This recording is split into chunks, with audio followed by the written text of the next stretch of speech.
Hej og velkommen til introduktionen, der gør livet lettere.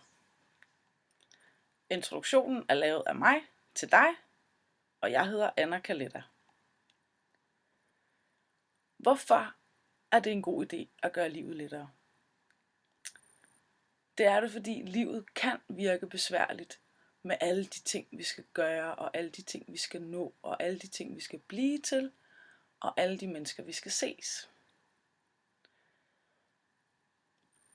Livet er også ret uforudsigeligt, fordi selvom vi planlægger en hel masse, så kan det godt være, at der sker noget helt andet. Det er også smart at gøre livet lettere, fordi livet er totalt dejligt. Og når du har gjort livet lettere, så er det også nemmere at takle livets uforudsigeligheder og besværligheder. Hvad sker der så, når du har gjort livet lettere? Der sker det, at det bliver sjovere at stå op hver morgen, fordi du glæder dig til de ting, du skal, fordi dit liv er lettere.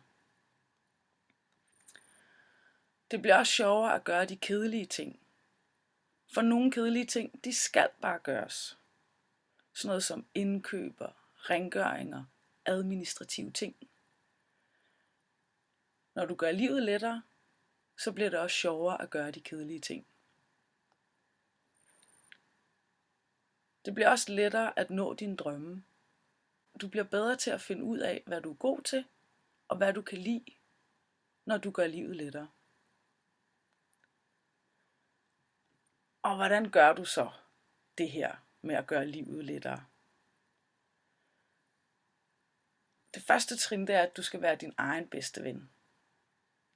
Det vil sige, du skal være bedste ven med dig selv, så du bliver god til at takle dig selv, når tingene går skidt, og så du kan rose dig selv, når tingene går godt. Du gør også livet lettere ved at gøre, hvad du kan med det, du har, hvor du er. Det vil sige, du finder ud af, hvad det er for nogle ønsker, du egentlig har i dit liv. Finder ud af, hvad der er muligt for dig lige nu. Finder ud af, hvad du har, som kan hjælpe dig til at gøre tingene mulige. Og du finder også ud af, hvor du er, og finder ud af, hvordan dine omgivelser kan hjælpe dig til at gøre det, du gerne vil. Det er også en rigtig god idé at lære at leve i nuet. For når du lærer at leve i nuet, så bliver du også bedre til at sætte pris på de ting, du har. Og du bliver også bedre til at finde ud af, hvad du kan lide og hvad du ikke kan lide. Og på den måde, så bliver det nemmere at gøre, hvad du kan med det, du har, hvor du er. Og det bliver også nemmere at være din egen bedste ven. Det er også en god idé at forberede dig på fremtiden. For når du ligesom har forberedt dig på de ting, du ved, du skal, og du er klar til de ting, du skal, så er livet lettere. Det bliver så også endnu lettere, hvis du er i stand til at forvente hvad som helst. Fordi uanset hvor meget du forbereder dig, så kan det være, at der er nogle andre ting, som gør, at tingene ender anderledes. Så hvis du forbereder dig på skuffelser, hvis du forbereder dig på, at tingene kan være okay, og hvis du forbereder dig på, at tingene kan ende i store, glædelige overraskelser, så bliver livet lettere. Så derfor, lær de her 5 trin at kende, så gør du livet lettere for dig selv. Det du lige har set er kun en introduktion til at gøre livet lettere.